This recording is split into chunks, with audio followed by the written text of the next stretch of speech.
Do you guys get the message that it's being live streamed too, or is that just us locally? We got that message too Yes. All right. on YouTube. All right. And we have little tabs that remind us in the left-hand corner. All right. So we are up and running. We're recording and streaming. So we'll call this meeting to order at 7:04. Terry, if you would please call the roll. Mayor Nicodemus, Present. Mr. Maugre, Present. Ms. Williamson, Present. Ms. McCreary, Present. Mr. Looney. Present. All right.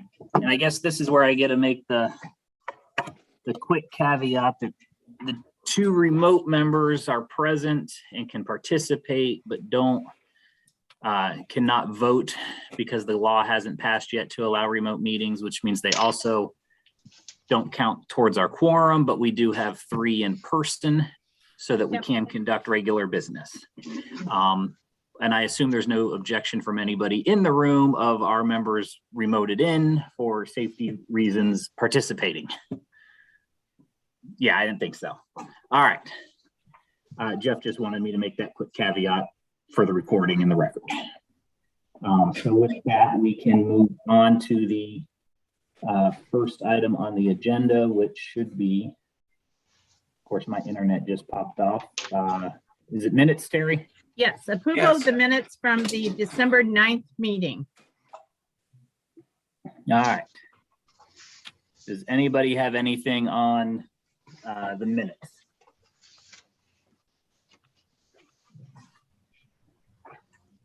And Kay and Ken, even though you're remote, if you have comments on the minutes, We can comment but not make a motion to accept. Am I correct?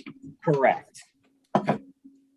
I read them and the only thing, and Brandy, I don't know how you feel. There are just a lot of words that are capitalized and maybe I don't understand the legal appropriateness of capitalizing words, but we teachers have a tendency to notice those kind of things. So all information was accurate according to my frame of reference. All right.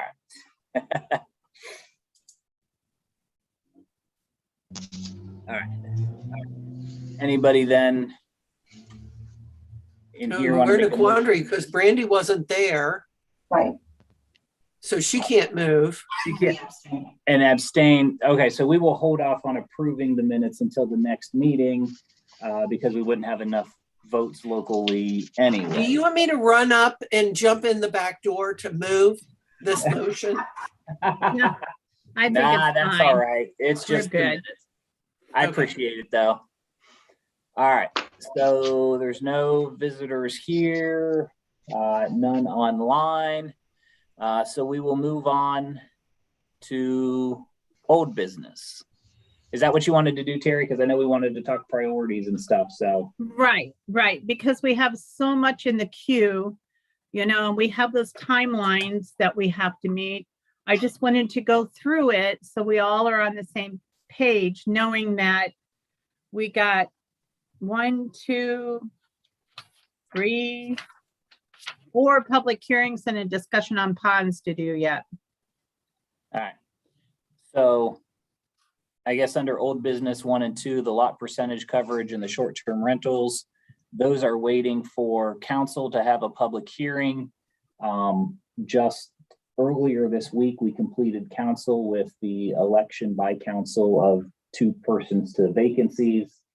So at the next council meeting on January 24th, we'll have a full council to set a date on that to where hopefully all of them, or at least an overwhelming majority, can attend that public hearing.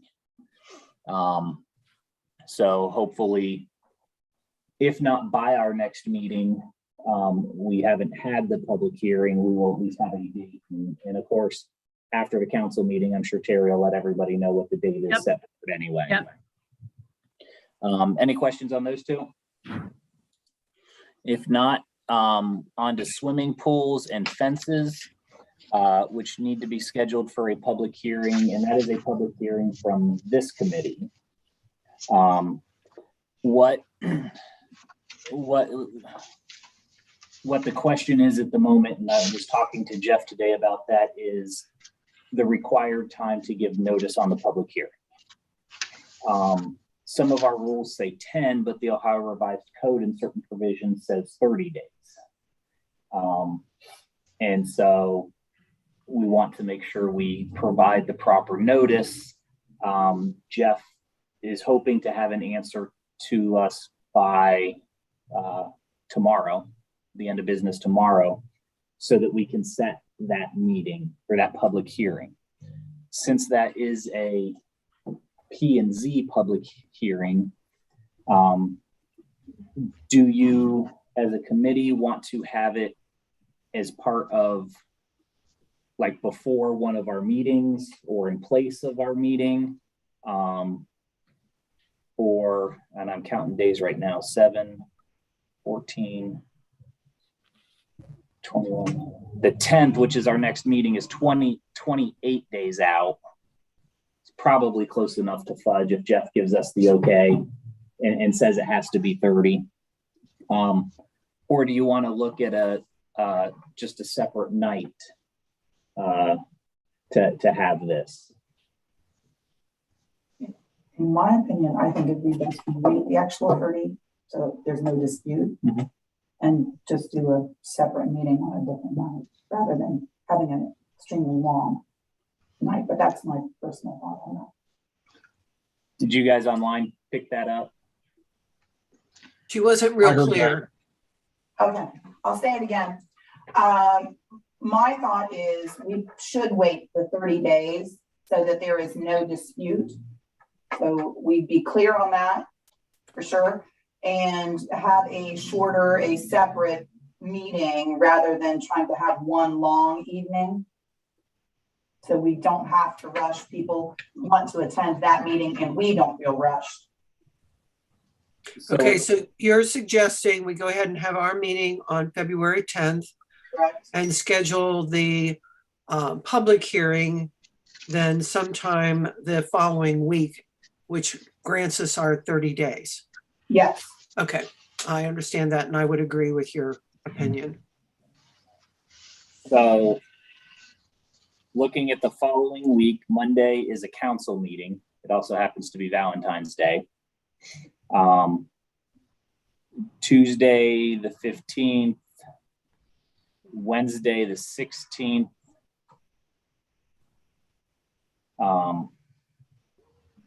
I mean, personally, that Tuesday ends up being a bad one for me, but as long as most of you are there, it'll be fine. Wednesday, Thursday, what would your preference be for that week? Tuesdays are customarily bad for me. Okay. All right, let's go Wednesday or Thursday. Propose the 9th or 16th. Even if we had a short meeting on the 9th, that would be day 30. Now, if we get notice tomorrow that we give 30 days notice of the public hearing, Mhm. you get 7, 14, 21, 28. The 9th is day 26. Oh, okay. I So the think it's 16th. All right. Good on my calendar. Okay. Good date for you? What date are you considering? Wednesday, February 16th.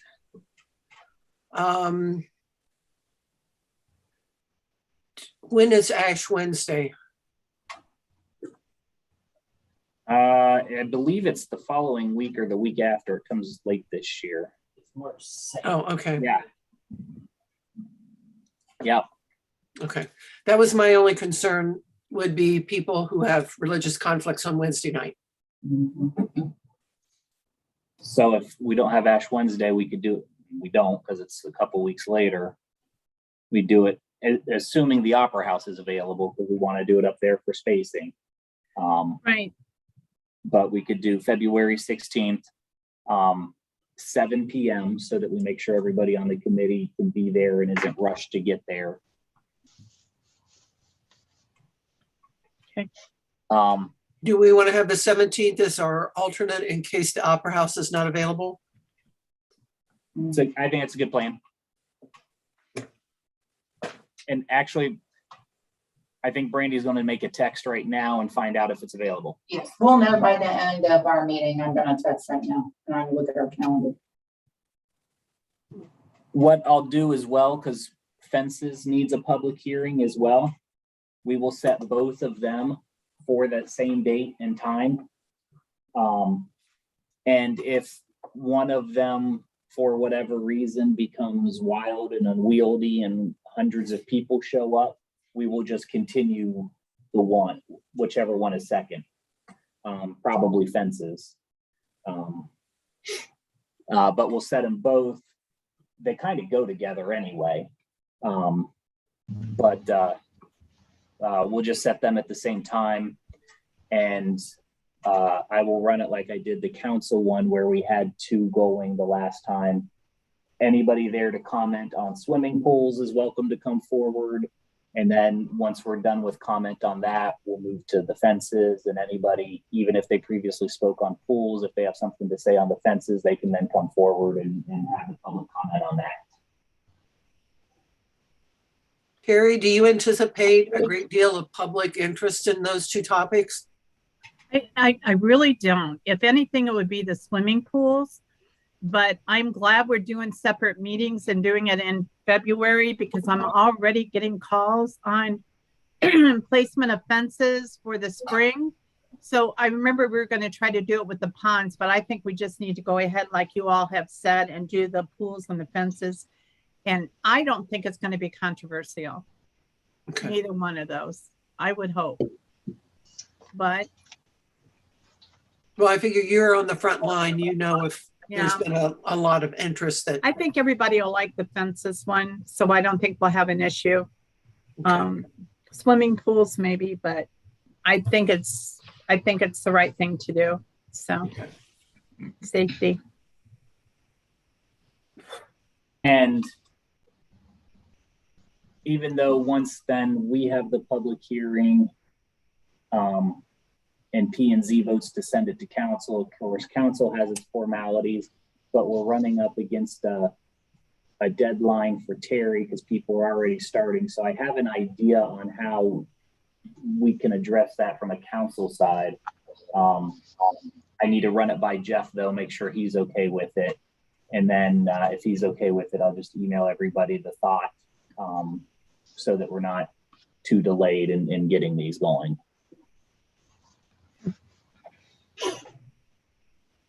Any word yet? Here we go. This is what I was wondering. We have Flannery is in working on it now, like the floor is all up, like the big, large portion of the floor. We can't schedule it for right now. I'm gonna have to talk to Patrick. All right. See if he thinks that will be taken care of. In a Because month. right now the floor is up. Yeah. All right. So we're going to keep that date. Brandy's going to confirm with the contractor upstairs to make sure all the work will be done. If for whatever reason it's not, then we can reach out to the school or figure out a place to have it safely so that we don't have to keep kicking this can down the road.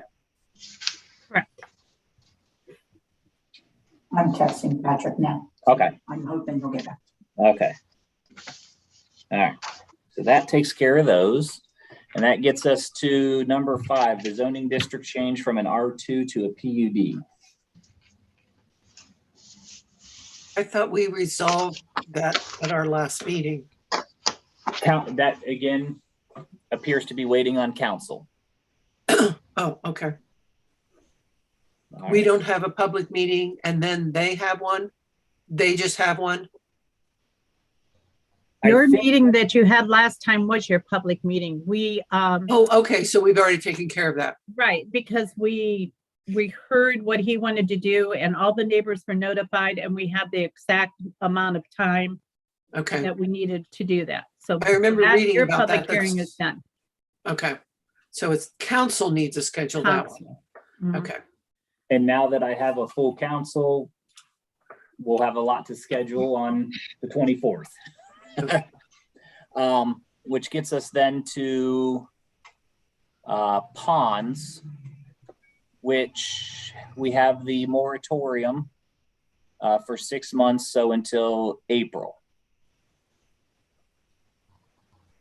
Is that right? Yeah, till April. I guess May, actually, 6 months. And then, of course, there's the new business stuff down there. So Terry, I know the first 5 items in old business are waiting to be scheduled stuff. Ponds is actively being discussed. And then we have those 3 new business items. So I know you wanted to talk about priorities and what you're Correct. seeing so that we can talk. Obviously, we know ponds will be at the top because we have that moratorium and people will want to do that, but we got those other 3 things as well to try to figure out. So I'll turn it over to you. All right, so we have the 3 leftovers from last year, and I don't want to pile any more on you, but I can tell you I'm going through that manual with a fine tooth comb. But anyhow, the 3 other new business items we have are vehicles, driveways, and signage. So I want you all to tell me which ones you want to go to next, because any of those I'm okay with. Like if we do driveways first or vehicles first or signage, I don't care. Can you give us a reminder on vehicles and driveways and just a quick recap? Okay, driveways will probably be the most complicated one. And that referenced the fact that in our zoning code, it says that all driveways should be hard surfaces. But we're getting a lot of why. I don't read it that way. So I think we need to look at the subdivision rules and the planning and zoning rules and decide, where to go from here. It's not fair that someone, say in an older section, would put in, say, stone on their right of way in front of their house for parking, and then tell someone who's building a house, way back from the street, you have to put all of that in an impervious surface. So I think we need to talk about that and come to a conclusion on where we want to go. The vehicles is I'm having some issues with the word junk. I think that's the way it's described in the zoning rules and regs.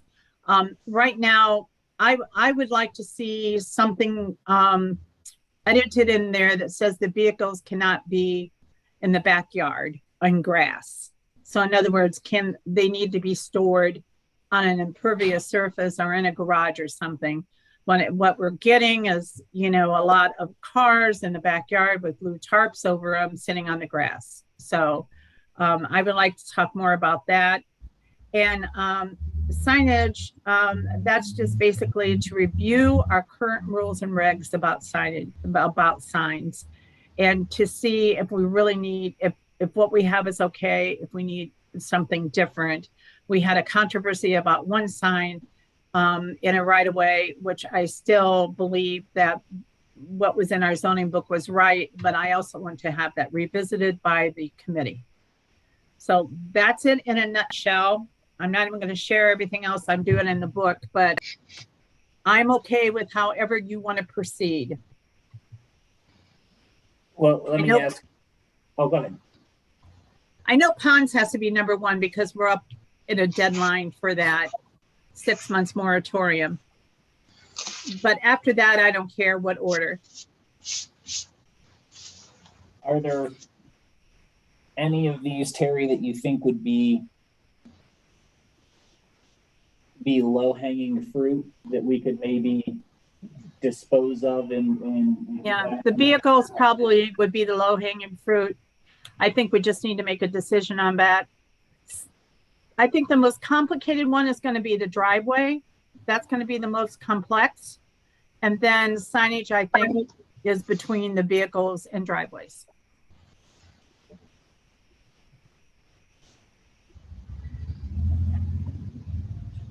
But as far, okay, so that's the that's the order of importance on difficulty. What would your order of importance on what you're seeing and what you would need potentially change to be? I would like to see driveways be next on our agenda. I think it's long overdue, and I think it's going to be a tough one, but I think it's something that we need to address. So I would go driveways, signage, vehicles.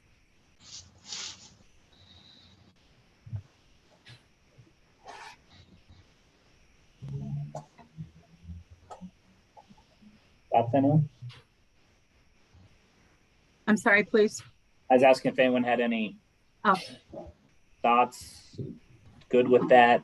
Think we should do something in a different order? Well, obviously Terry's the one who has to deal with this all the time, so I say we use a recommendation. Yeah, I don't have any vehicles in any of my neighbors' backyards that I have an issue with, so nor do I But see any Sometimes you have predominantly. a boat across from your house. Well, they didn't park it out there this year. Well, that's good. But if you want to get to it, that's their backyard. You know, that's the other thing. So No, I'm that those wasn't are the some- back of their backyard. It back of was the backyard. their Yeah. street frontage of their secondary lot. Yeah. And we need to, yeah, and that's something that we need to look at too. So All right, so again, Terry, that was then ponds, driveways, and then what?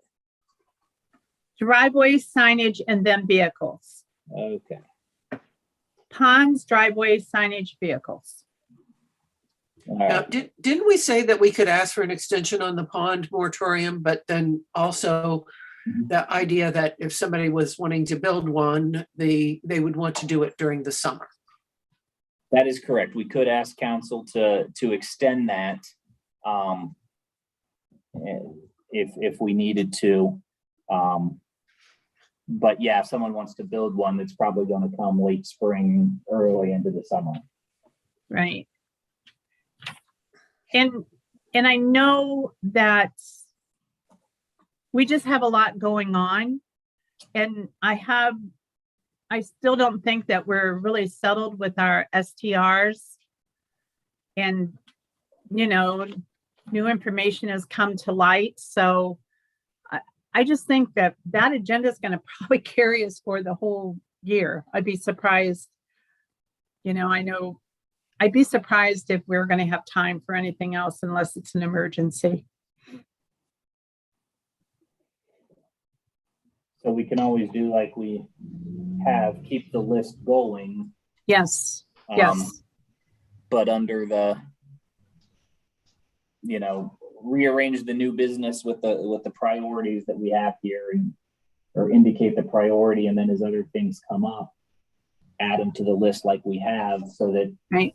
if we get done early this year, we have stuff to move on to, or if there's something that pops Yeah. up that we I can, will have something if we get Dispose of. bored. yeah, That's going to happen. yeah. All right. All right, so that gets us through that. So do we want to, since we have a quorum and are having a meeting, did we want to, Terry, what did you want to do next? Did you want to have a discussion on any of these topics? Well, on any of the topics, is everything open even under old business? I like to bring up the, you know, I don't know, Mayor, whether we should talk about the bed tax, or I know you got some other information besides that was in the paper. Yeah, okay, so for the committee, if you didn't see in the paper, right before Christmas, the Fairfield County Commissioners passed a resolution changing the definition of hotel that now would include Airbnbs, one-bedroom rentals. By doing that, it extends the bed tax to any Airbnb, which we have a couple here, so I'm sure that will generate some interest from them. As luck would have it, one of the county commissioners visited our council meeting that night. I was going, last Monday on the 10th. And I let him know that I don't think the county commissioner's bed tax resolution is entirely legal. For starters, the bed tax can only be used to fund a visitors bureau, and 1.5% of the county bed tax goes towards the Decorative Arts Center. Now, I like the Decorative Arts Center. I go to events there, but the statute to me is pretty clear. It goes to a visitor center, and the Decorative Arts Center is not a visitors bureau for the county. The other thing that I think it misses is in Baltimore, we do not have a bed tax. We don't have a tax on hotels or Airbnbs that rent beds. And the statute provides that if the county is collecting a bed tax from a municipality that does not have a bed tax, that they have to identify a uniform percentage and return that percentage of taxes collected back to the municipality. So their ordinance didn't tell us how we're going to get our money. So I will be sending a letter to the commissioners asking them to clarify that for us. How do they know that there's a short-term rental? Well, and that becomes another question, but that's, to me, that's their collection issue. But you should have to. How do they charge the village though? They don't charge the village. They collect it directly. So when you go to, if you were to rent a hotel in Columbus, if you go to a convention up there and rent a hotel room for the night, at the bottom of your bill, if your room was $100 for the night, they add 3.5% to that because they have a 3.5% bed tax. So you pay $103.50. And then that $3.50 gets siphoned off and paid by the hotel to the county as part of, just like you would a sales tax or an income tax on wages and stuff like that. So an Airbnb operator in the village would either have to add that tax to their charges to the end user or pay it out of what they're already charging, but then they report it to the county and we don't see it until the county sends us a check. Which kind of incentivizes having them register with their municipalities. I think it does incentivize a registration. Okay, I think it does. that's interesting. I think it does. But so that might generate some additional interest at the public hearing for council on the short-term rentals. Yeah, I just wanted to bring that up because there might be somebody who saw that and it might come up. And I just thought that I knew you had talked to Commissioner Fix. And so I just thought we should share that. Terry, didn't the article also mention that they expected the short-term rentals to have a what kind of Vendor's license? Okay. Vendor's license, yes. Yeah. That was a part of that article. Was it? Yes. Yes. And the reason I'm asking is because I hope no one from the paper is listening, but I don't pay for it. And I exceeded my 3 free articles for the month. So I did not get to see the whole article. I was just aware the resolution came out anyway. So I think the vendor's license was on the second page. you know what? Well, I've always been in favor of vendor's license, so. I thought of you, Mr. Marger, when I read that. I thought Ken would be happy to see this. Mm-hmm. I'd like to get a copy of it because I don't get the paper. So, Well, I'm wondering if it's a different county registration than for hotels that they would, I'm not familiar with all the county commissioners' regulations on hotels to see if they would have a county license for it. Because I know hotels and motels have to be registered. But that actually getting a vendor's license, I wonder if when, again, hopefully no one from the paper is listening, I wonder if it has to do with a lack of understanding when they say vendor's license, if they don't mean a Ohio Business Gateway Secretary of State Could be. identification number, because that's how you report and pay all of your collectible taxes. I wonder if that's what they mean by it. Not sure. Because an actual vendor's license isn't mentioned in the resolution. But now that I'm saying it out loud, I'm betting it's the Ohio Secretary of State Business Gateway identification number, because that's how you pay your sales tax, that's how you pay your withholding taxes. That's how you would have to pay this. They don't take any checks. So I'm betting that's what that is. Because it seems to me my sales tax doesn't use my EIN number, but uses my vendor's license number. And I could be incorrect about that. That might have changed. No, you are right, Ken. So when they say vendor's license number in that article, my guess is they're referring to the business gateway where you report your taxes and submit the payments. So, all right.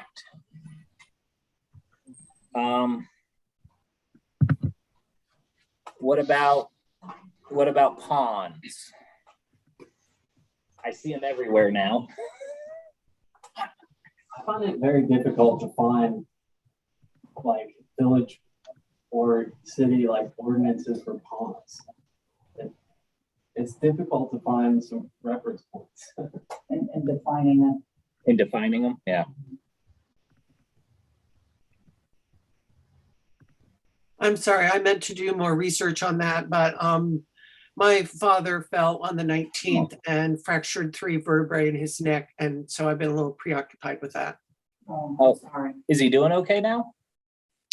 Well, when you can walk 100 feet, Medicare will kick you out.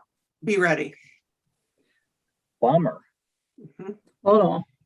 So I'm finding out all kinds of new how to appeal, All right. but we're I still- don't have any information on ponds. I'm sorry. Oh, no, absolutely. No, it's fine. That's absolutely fine. We've got the moratorium, so we can just keep doing the research and looking at it. The moratorium honestly seems like not a bad solution. We could come up with that. I mean, that is always an option. You do not allow ponds in any district, but you make it something that you can appeal through a variance to get. That's a good point. And would you extend that to even the little 18-inch koi ponds that you get from Lowe's that you can dig a hole in the yard for? Well, and then you would be presenting your case through the variance to justify the Or- establishment of your koi pond. Or maybe we just put a gallon limit on it. I mean, most of those koi ponds are, less than 50 gallons, no matter what configuration you're in. So maybe you go for any sort of in-ground water retention that is more than X gallons is prohibited. But it's always available for a variance. I'm afraid that's a slippery slope, because if someone puts in a retail parking lot and all of a sudden they need a retention or detention pond, then we're putting them in a corner where they can't even do that. They can. Well- Mr. Foreman at Ace Hardware has a detention water system under his parking lot.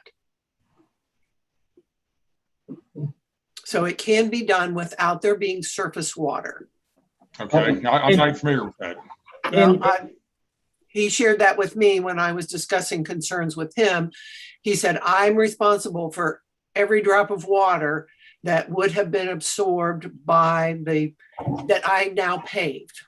And he said, it's all underground. The other thing we could possibly do, going along that route though, is usually when we're doing a commercial development like that, they have to file site plans. So we could not charge them for the variance, but kind of run it through and come up with some language that it becomes part of your, if it's part of your development plan. You know, if Robert in his complex that he's designing wants to put a pond, it's going to have to go through this committee for review and analysis anyway. So we would get that input into it. So maybe the moratorium is on, you know, in-ground water retention above X gallons that are not part of a new development, commercial or residential, where a site plan is required. That gets them out of having to apply for the variance, but there's still the review by this committee of that pond. That's not a bad way of doing it. I think we definitely want to put in there wording saying that any kind of pond has to be designed by a whatever kind of, whether it's a civil engineer or hydrological engineer or whatever, has to run through, I don't know if it'd be EPA or soil and water, and then it would have to be approved, whether it be through BZA, this commission, or the council. I don't think we make it impossible, but we make it tough. Yeah. Yes. Yeah. You know what? Sometimes the easiest solution is this, or the simplest solution is the best. Is that the phrase I'm looking for? Anyway, good idea. Terry, we've got to talk with Jeff in the next couple of weeks about some other stuff. Let's add this to our topics, and Okay.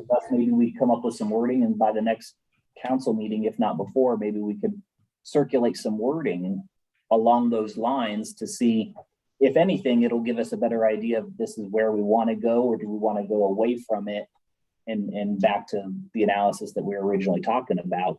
But we can come up with some wording and see where it takes us. Good Sounds idea. like a plan. Look at that. I like that plan. I think it would also defer that cost, put it out there. Uh-huh. So ultimately, we wouldn't assume Yeah. the cost of that study, put it off based on the need and the business or Yeah. Yep. landowner will put money towards that rather than. Developer. Yeah. Yep. The developer. Yep. Oh, I like that a If lot. it becomes a problem where people were getting a ton of variance requests for things that make sense, then, I mean, we could just change it again. We can change it again. And we've done it Yeah. before. This committee has, where there's been variances where it's like, wait a minute, we didn't see this, or we didn't realize this, that are this many, has recommended that council, you know, refund those variance applications when we change it. So we can, like you said, if there's a run on ponds and we get 10 applications, then you know, we can look at that then too. But so yeah, Terry and I can talk with Jeff and try to see if we can come up with some language for that. Yeah. Good idea. All right. So that takes care. We've discussed everything in old business. Do we want to move on to an overview of some of the issues in driveways? It's 7:40. Do we want to call it an evening? How about if we wait, we start that discussion at the next meeting? And I just wanted to go over a little bit, how many zoning applications I'm receiving. And I started about 5 years ago, and the amount of applications I was getting them were 34. Last year, we issued 116. Wow. So that goes to show you that there's more activity in that area. And thus, that's why some of these issues are coming up. So I just wanted to share that with you. The other thing is Barb has retired. And so we have a new person that will be starting next Tuesday. So I will talk to her about capitalization of words.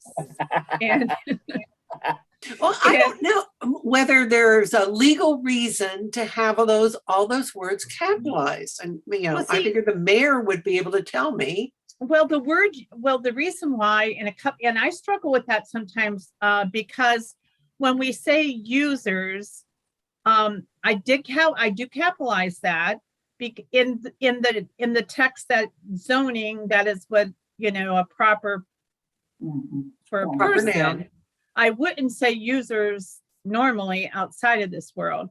So you're right, Kay, it is kind of complicated, but when I do the minutes this time, I'll take special care in watching my grammar. It's hard. It's just that old teacher in me. And I love it. I love it. It makes me a better writer. I remember when I first started 5 years ago and I sent something out to the mayor and I went, what are all these commas? He sent the stuff back in with all these commas and then he explained to me what that was. So it's fine. It's fine. It's a I good am a learning tool. fan of the Oxford comma. I know. So if I could suggest we just call it a night and then just have discussion on the new agenda. And as soon as Brandy gets a yay or nay, let me know. And then I'll send everything out to everyone.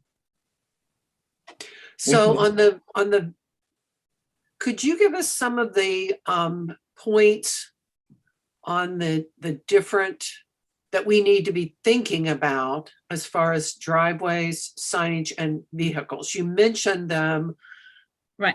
But as a visual learner, if you could, like vehicles, we're dealing with, what's the definition of junk vehicle? Yeah, And right. the That fact one, that, I'll send you some junk vehicles so you can go look at them. I haven't been out and about for a while since I have Brett on board now. But if you want to look at driveways, I would suggest you look on Mr. Looney Street, those new houses, both on the north side and the south side, and Holder Road, since there is a new house out there. And those are all driveways are all stone currently. So Okay. I would take a tour like that, and then you can see what driveways are paved and what aren't. I'm not saying we don't have a lot of driveways that are unpaved in the village, but I think we should reflect in our rules and regulations what we want to see going forward. Just like when someone doesn't have a sidewalk and we tell them they have to put sidewalks in, that's because council has decided that we want sidewalks in the village. So it's a walkable community. So I would do that. I think that would be a good drive if I was to say visual. If you let me think about it, also, okay, I could send you past some other houses, but let me think about it.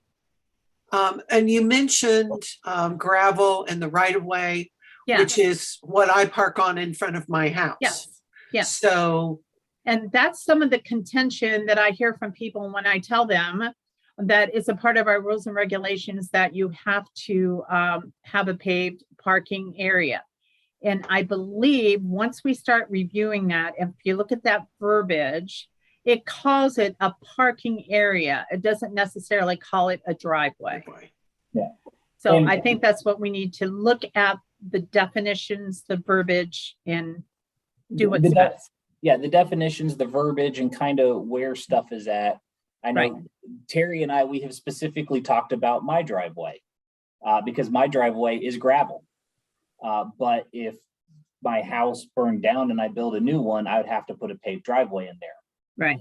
And my neighbor's driveway, they've paved theirs, but neighbors on the other side, it's gravel. And so I've noticed it after we've had that conversation, when you go around town, this person has a paved driveway, this one person has a gravel driveway. This open lot is about to have a house built on it, and they're going to have to put a paved driveway in, but the homes 4 down each way around it have gravel driveways. So that's the issue. there's no consistency. Right. I guess my Well, question on that is like, I don't think it says anywhere in the code that you have to have a paved driveway. That's, parking area, and that's what. Parking area, correct. Right. Yeah. So that's what we have to look at. And that's why, Mr. Looney, I put my own moratorium on forcing any driveways on East Cliff Street because of understanding the definitions and exactly what that means. If that's the case, I'm good. My garage is paved. Well, There you go. Make sure you park in the garage. there you go. I also don't have any paved driveway. Right. Does it say paved or does it say dust free? I'm not sure of the verbiage, Kay, but I can pull it out and send it to you. I'm not sure what it does say. I think it says, it has a section for paved, Impervious. and it says concrete, and it gives some other examples, and then it also says dustless. Yeah. Yes, yes, that's right, Mr. Looney. I think it's going to be, I think this is, like I said, it's going to be a little complicated, and when you have to look at both the zoning rules, regulations, and the subdivision rules, which drastically needs to be updated. But both of those should be referencing the same, not one saying one thing and one saying the other. We don't So wanna I be think contradictory. that's why I said this might be a little complex, so. Does that make sense? So we need to go on a drive Drive around. and see the driveways. Right, Yeah, driveway drive. Yep. driveway, driving. Keep Or in as my- mind, on Cliff Street, everybody is aware of the sidewalk and the paved or the concrete apron requirement. And that hasn't been done yet for a different reason. Yeah. But, so, Which, the Cliff Street driveways should not be the end result, like where it meets the road. because then you get where it says parking space paved and then the aprons paved. Yeah. We just got to clean that up and figure out. We just what- have to clean it up. Yep, Well, and then part of it is what is fair and equitable going forward for new builds and replacements and stuff like that. But then what is the plan to work towards what we want in the future for all of the existing driveways? Do they stay as is until paved concrete and made dustless? You know, what do we want to work toward? Whatever we come up with fair and equitable going forward, do we leave everybody's driveway as is now alone, or do we want to try to figure out some way to work towards consistency?